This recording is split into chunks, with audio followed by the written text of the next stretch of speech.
Madame, Monsieur, bonsoir et bienvenue à ce journal de 19h sur l'RTNC. Kinshasa s'est retrouvée sous les eaux dans la nuit du vendredi au samedi, occasionnant des dégâts énormes avec un bilan de près de 30 morts selon les sources gouvernementales. Félix Antoine Tshisekedi Tshilombo a visité les sinistrés au stade Tata Raphaël, site choisi pour l'hébergement provisoire, et à l'hôpital Vijana. Un reportage signé Blandine Nzovo. Nous sommes ici au gymnase du stade Tata Raphaël. Comme vous pouvez le constater derrière nous, des familles entières qui font partie de nombreux sinistrés victimes de débordement de la rivière Ndjili qui s'est déchaînée en détruisant tout sur son passage. Le drame a eu lieu dans la nuit de samedi 4 au dimanche 5 avril 2025, piégeant ainsi les populations des quartiers des Bonhommes, Limete, Salongo, Ndanou, Massina Vallée et autres quartiers de la commune de Linsélé. Des dégâts énormes et même des pertes en vies humaines sont déplorées. C'est tard la nuit du dimanche que le gouvernement, sur instruction du chef de l'État Félix Antoine Tshisekedi Tshilombo, s'est activé pour évacuer les victimes qui se trouvaient encore dans les sites de fortune, écoles, terrains de football et autres espaces publics. Ce lundi donc, ici au stade Tata Raphaël, véritable ouf de soulagement et un reconfort pour ces sinistrés qui n'ont d'espoir qu'à l'intervention du garant de la nation pour qui le bien-être de la population passe avant tout.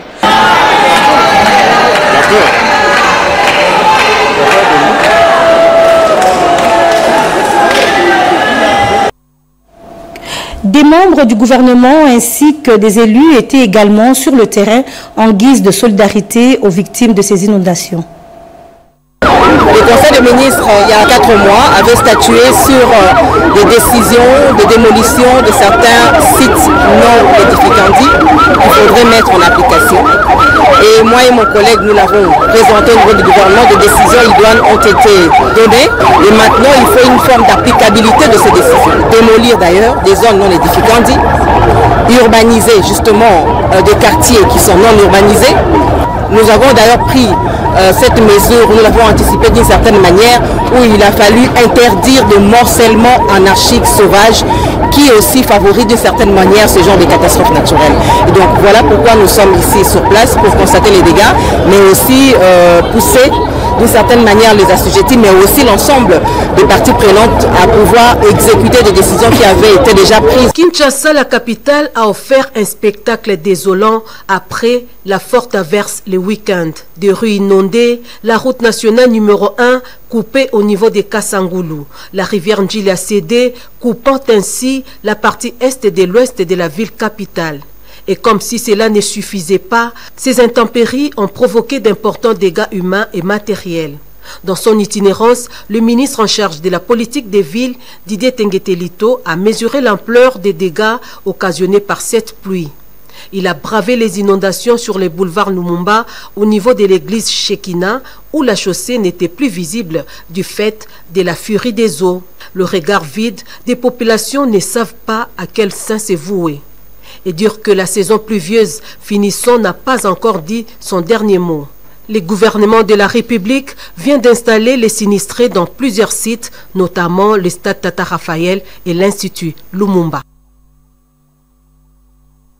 Préoccupé par la situation de ses électeurs et leur bien-être, l'honorable Mariquette Moutinga n'a pas fermé l'œil lorsqu'elle a appris la grande tragédie qui vient d'une fois frapper Tchangou sa base. Elle a, aux heures qui ont suivi, effectué sa descente pour palper du doigt la réalité de cette catastrophe qui a fait qu'ajouter la souffrance qui frappe le peuple congolais en général avec l'agression rwandaise dans la partie est de la République démocratique du Congo.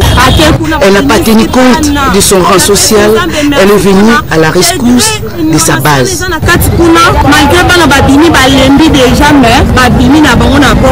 Sa position de l'élu du peuple de Tchangou, elle a communié avec eux en utilisant la pirogue.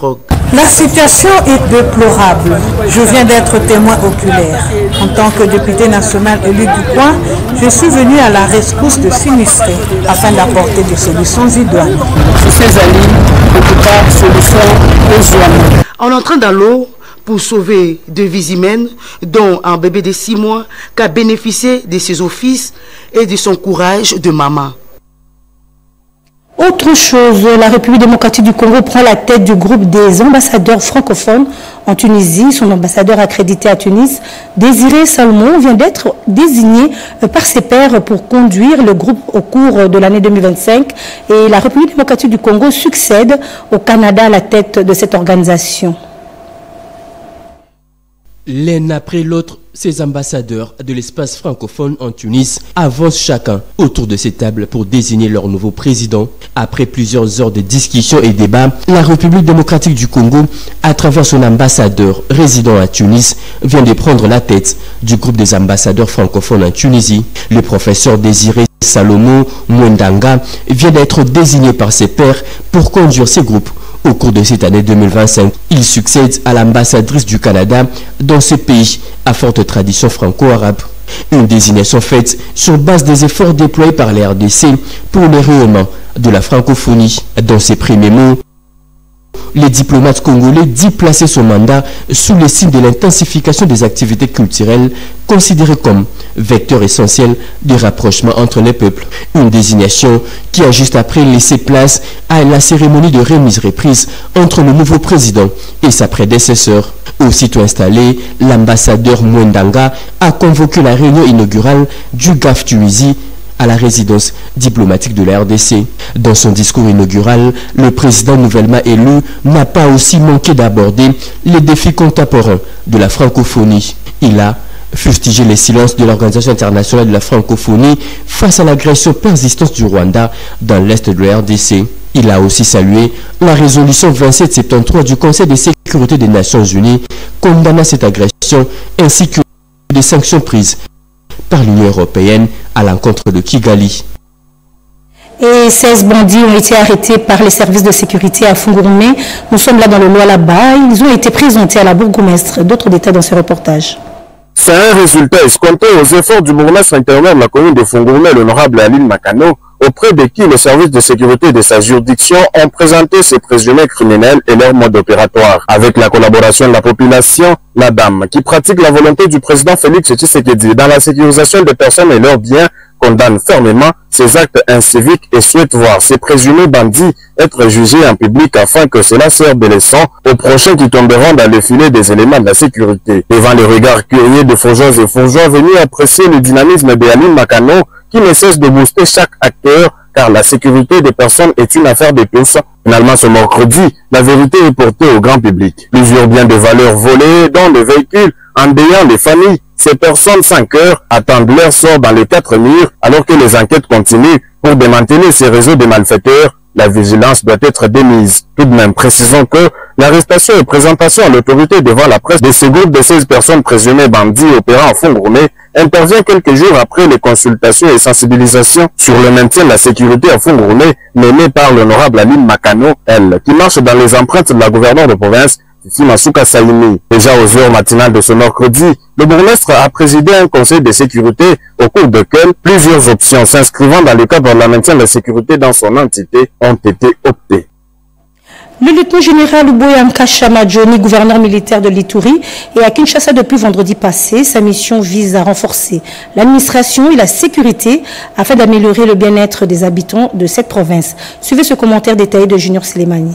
L'administration militaire de l'Ituri est déterminée à relever le défi sécuritaire et de développement auquel fait face cette province. C'est l'une des missions principales du gouverneur de province à Kinshasa où il s'est envolé ce vendredi, a dit le porte-parole du gouverneur militaire, le lieutenant Jules Ngongo. Le gouverneur militaire de la province de l'Ituri et commandant des opérations, le lieutenant-général Uboyamka Chamadjoni, il est parti à Kinshasa pour une mission des services afin d'avoir une nouvelle orientation qui vont nous permettre à bien mener les opérations. De l'occasion, le communicateur du numéro 1 de la province de l'Ituri appelle la population de l'Ituri de continuer à faire confiance aux forces armées pour éradiquer les groupes armés qui équiment cette province. Continuer à faire confiance aux forces armées, continuer à se pardonner et surtout à cultiver l'éducation sur la paix basée sur la tolérance, sur le vivre ensemble, la cohabitation pacifique. C'est ça qui fera de l'Ituri une province émergente, une province où ça fera bon vivre. Signalons que lors de son séjour dans la capitale de la RDC, le gouverneur de province prévoit prendre contact avec différentes autorités nationales pour des solutions urgentes afin de consolider les acquis de la paix et l'élan du développement enregistré à cette période de l'état de siège décrété par le président de la République, commandant suprême de FRDC et de la PNC, Félix Antoine Tshisekedi Tshilombo. Un nouvel éclairage public pour lutter contre le banditisme à Bunia dans la province de l'Ituri après l'asphaltage des grandes artères de Bunia. Ce projet est désormais en cours. Plusieurs quartiers vont en bénéficier. D'autres explications avec Junior Selemani. Toutes les artères principales de la ville de Bunia seront asphaltées et éclairées. C'est le défi que s'est fixé l'administration militaire de l'Ituri avec à sa tête le lieutenant général Lubuyanka Shomadjoun. Dorénavant, le boulevard Horo, Lengabo, route Sayo, ISP Bunia, Kanyasi, Bandai, avenue de l'école viennent d'être illuminés de bout en bout. Une énième action de développement qui enjolive la ville et contribue efficacement à sa sécurité. Des conducteurs de engins roulants s'en réjouissent. Nous avons quitté de l'obscurité à la lumière. Voilà les traces de chef de l'État visibles dans tout l'Ituri.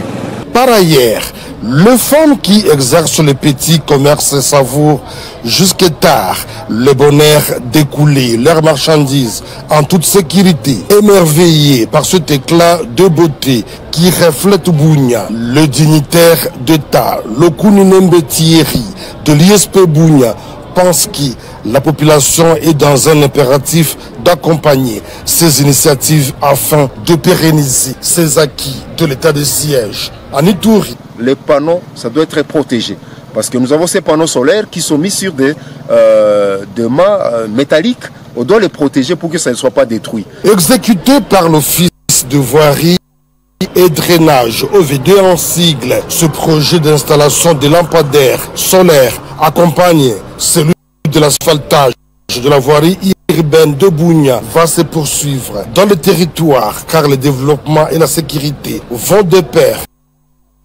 Et puis le nouveau commissaire divisionnaire adjoint Dieudonné Makambo s'engage à améliorer les dispositifs de sécurité et à collaborer étroitement avec les autorités locales pour lutter contre l'insécurité au Nord Kivu. Cette déclaration a été faite après sa rencontre avec le gouverneur militaire Évariste Somo à Béni. Nous avons dit et nous le disons toujours que la population doit faire confiance au chef de l'État qui est en train de tout mettre en œuvre pour que la paix revienne. Et la population est le partenaire privilégié, surtout pour nous, la police.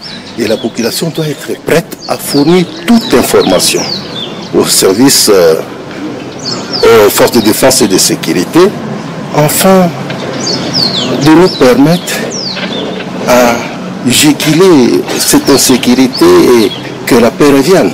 La population, c'est le partenaire privilégié des services de sécurité, de forces de défense et de sécurité. Parce que sans la contribution de la population, je l'ai dit et je l'ai toujours dit, beaucoup de choses vont nous échapper.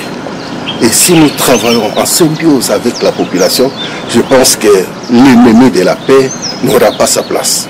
Je veux que nous devons renforcer les dispositifs qui sont déjà en place. En tout cas, beaucoup plus travailler avec les autorités locales et renforcer les dispositions qui sont déjà en place pour qu'on puisse juguler, mettre fin à cette insécurité. La province du Haut-Katanga, précisément dans le secteur de l'Oufira, prend de la forme dans les secteurs de l'enseignement, la santé et autres, sous le leadership de sa chef Ruth Enea. Yolande Voka. C'est une métamorphose sans précédent qui connaît le secteur de la Loufira dans les territoires de Kambov dans la province du Haut-Katanga. Sous le leadership de sa chef Ruth Enea Kwama Bamba, plusieurs bâtiments sortent des terres et de chantiers amorcés. au nombre desquels les écoles construites et équipées dans le 9 groupements qui comptent les secteurs. C'est afin d'appuyer la gratuité de l'enseignement. Dans le secteur de la santé, des nouveaux centres de santé et hôpitaux ont été construits. L'administration n'a pas été en reste. Un nouveau bâtiment administratif a vu le jour en vue d'instaurer une gouvernance de proximité plus efficace. De marchés modernes ont été construits et aménagés dans le village.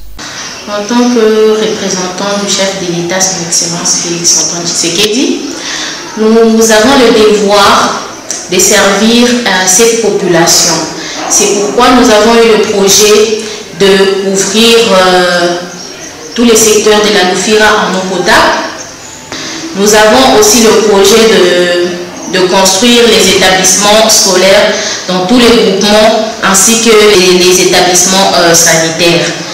Alors, concernant le bureau, on avait aussi le projet d'offrir à nos personnels du secteur de la Loufira un bureau décent où ils peuvent travailler en toute aisance. Autre avancée majeure, l'accès à l'eau potable.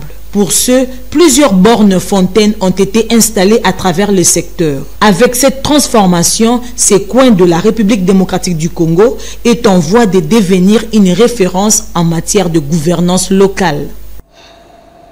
Toujours de l'Haut-Katanga, mais cette fois-ci, ce sont les personnes soignantes de l'hôpital tertiaire Jason Sendwe ont fait une descente dans l'hospice des personnes de 3e âge.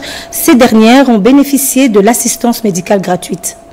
L'hôpital Jason Sendwe était le point de départ pour cette action de grande envergure envers les malades et les pauvres. Le vendredi 4 avril 2025, le président du conseil d'administration, l'abbé Norbert Mujinga, a trouvé des mots justes pour motiver le personnel soignant. Aller à la rencontre des patients, c'est le sens de cette action bénévole, a indiqué le docteur Foreman Mabala, directeur général de l'hôpital public de référence tertiaire Jason Sendwe. Ce que nous faisons, c'est une action bénévole. Nous déplaçons tout l'hôpital. Donc, il y a les femmes de ménage, il y a les infirmiers, il y a les médecins, il y a les laboratoires. Et même plus tard, on aura même les gens de l'imagerie et autres, si on peut aller travailler quelque part. Nous allons continuer comme ça, si pas chaque mois, chaque trimestre, à faire des actions ponctuelles comme ça pour aider notre communauté. S'en est suivi une descente à l'hospice de VR de la Kamalondo, après un temps marqué notamment par la prière faite par le PCA. Ici, tous les médecins de Jason Sendwe ont consulté les personnes de 3e âge. C'est le cas des membres de l'équipe dirigeante qui ont tenu à redonner le sourire aux vulnérables.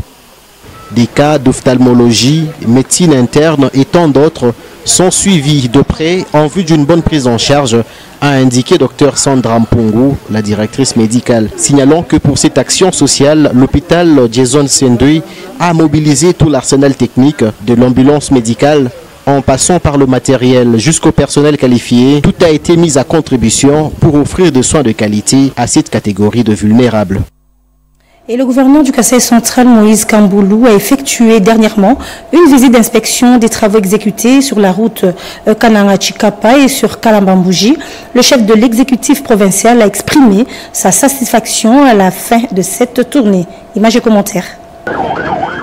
Les avancées significatives sont perceptibles sur les chantiers de la route nationale Kananga-Chikapa et sur Kalambambouji. C'est le constat dégagé le week-end dernier par le gouverneur du Kasaï central. Joseph Moïse Kamboulou Koko a effectué les déplacements sur ces deux voies. La descente de l'autorité provinciale s'inscrivait dans le cadre de ces visites d'inspection des travaux qui s'exécutent sur différents chantiers pour s'imprégner de réalité et surtout de se rassurer que les choses se passent bien. De Kananga à la rivière Miao, le chef de l'exécutif provincial a dégagé sa satisfaction de voir être débutés les travaux d'asphalte à partir du secteur de Matamba par l'entreprise Arabe Contractor. Même impression exprimée sur la route Kananga-Kalambambouji où ce sont les travaux d'ouverture de la piste avec la suppression de points chauds qui sont en cours, une étape cruciale avant le traçage des lignes de caniveaux qui a réjoui les gouverneurs du Kasaï central. Déjà à ce stade, ces travaux constituent un motif de joie pour les usagers qui n'ont pas manqué de s'exprimer.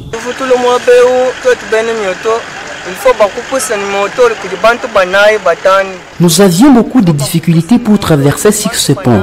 Nous, conducteurs de moto, avions toujours besoin de 4 ou 5 personnes pour aller au-delà. Le véhicule était tiré par un tracteur et ce à 5 000 francs congolais. Mais actuellement, nous traversons paisiblement avec nos engins, sans difficulté. Sur son passage, Joseph Moïse Kamboulou se fait également écho des difficultés éprouvées par ses concitoyens qui ont notamment dénoncé les tracasseries leur infligées par le policier piqué à l'ancien pont jeté sur la rivière Miao, des soucis réels auxquels l'autorité provinciale a trouvé des solutions urgentes. Alors à présent, dans la province du Kasaï central, pour parler de cette problématique sur la santé sexuelle et reproductive chez les adolescents et jeunes, la femme Akassia en appelle à une attention particulière.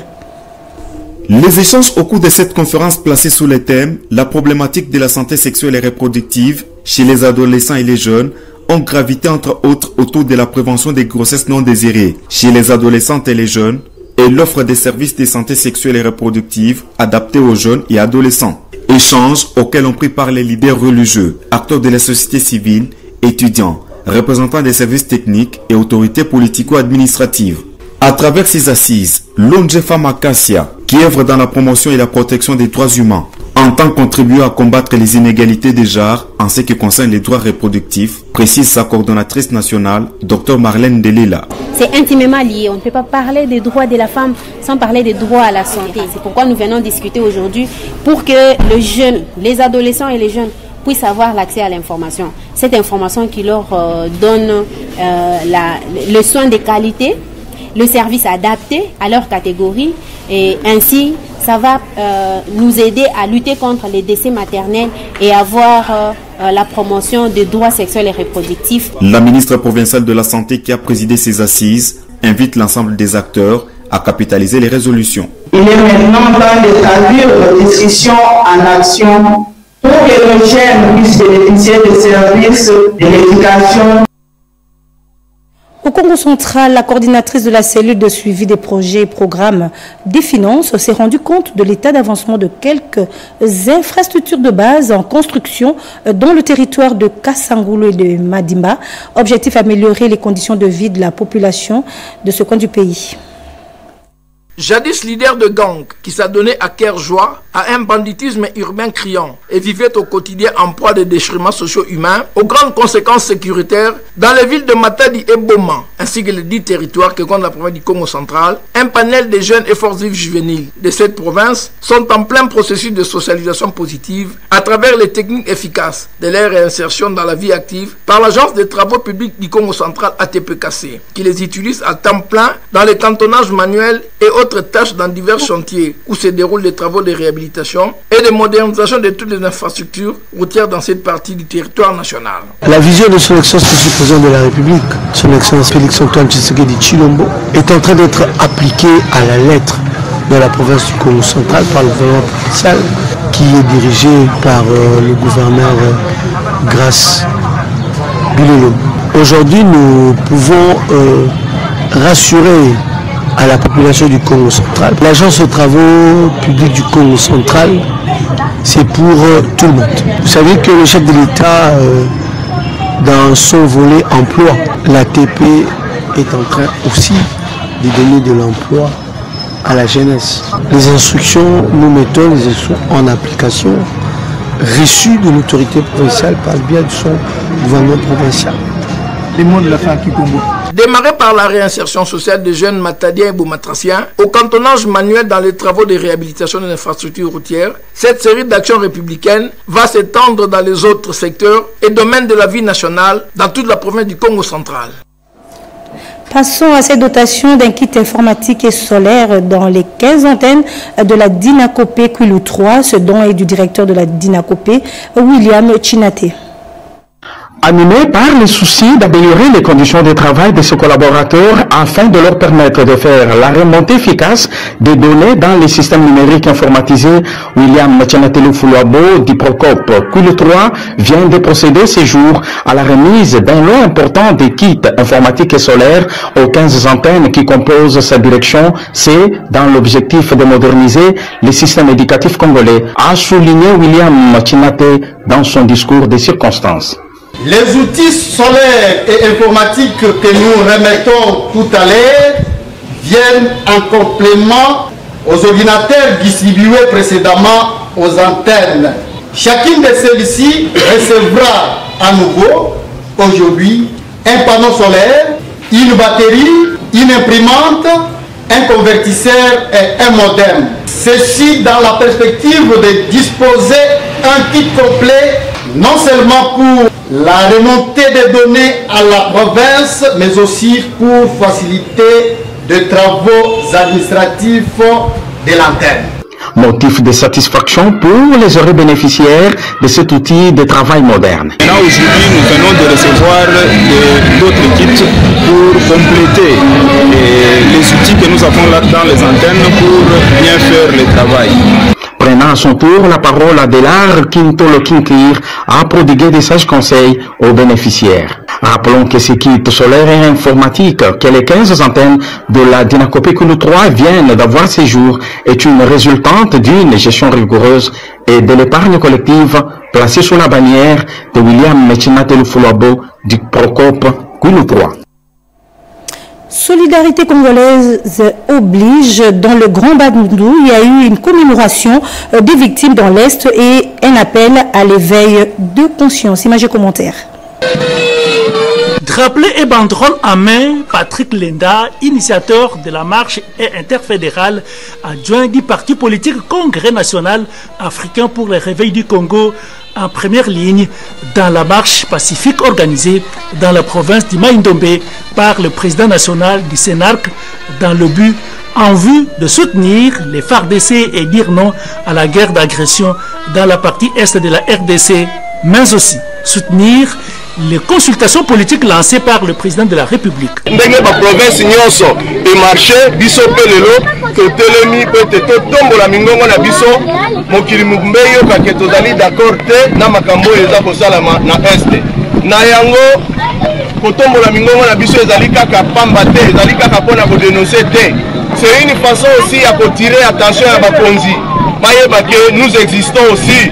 Nous sommes pas dans le Maïndombe, nous sommes pas des sous-hommes. La population des différentes couches sociales dans cette partie du pays ont arpenté le rue d'un pas décisif afin de dire stop aux violences et autres atrocités orchestrées par l'armée rwandaise et ses supplétifs terroristes du M23 FC. Patrick Lenda a également fait un plaidoyer auprès des autorités pour avoir aussi l'un de leurs leaders politiques dans le prochain gouvernement de l'Union nationale en gestation. Une collecte de fonds a été organisée en faveur de toutes ces victimes. Et le président du conseil d'administration de la MIBA et les grands notables du Sankourou appellent la population à se désolidariser de l'ancien gouverneur Moukoumadi qui a rejoint le M23 AFC, tous derrière le chef de l'État, Félix Antoine Tshisekedi Tshilombo, pour barrer la route aux agresseurs. Robert Ndaye, Turbo Chimanga.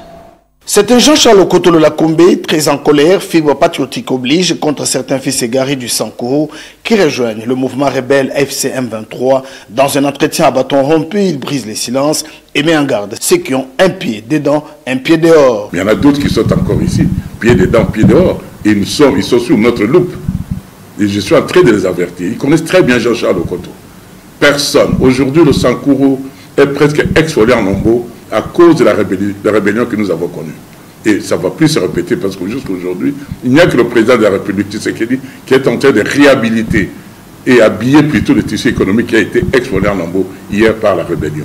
Jean-Charles Okotolo Lakombe souligne les dangers que représente la rébellion du M23 avec l'armée rwandaise qui tue et pille à l'est de la République démocratique du Congo. Selon Cédine Fils, chercher à déstabiliser le Sankourou par la violence et l'occupation est une haute trahison. Il appelle la population à se désolidariser de l'ancien gouverneur qui a perdu le contrôle pour rejoindre Corneille Nangaa. Depuis que l'ODIA existe, c'est la toute première fois que nous avons vu un président de la République prendre soin de pouvoir réhabiliter l'aéroport de l'ODIA qui est un aéroport stratégique au cœur de l'Afrique, au cœur du Congo. Personne n'y pensait.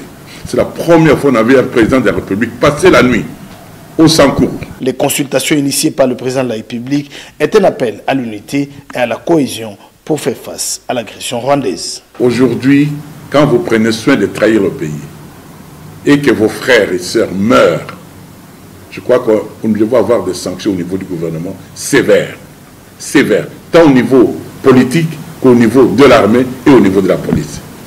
Je lance l'appel à mon jeune frère Katumbi, à Fayoulou, et tous ses opposants de faire un effort. Ici, il ne s'agit pas de président Félix, il s'agit du pays. Ce journal, madame, monsieur, merci de l'avoir suivi à 20 h. Gaëtan Magalano pour la suite de l'actualité. Au revoir.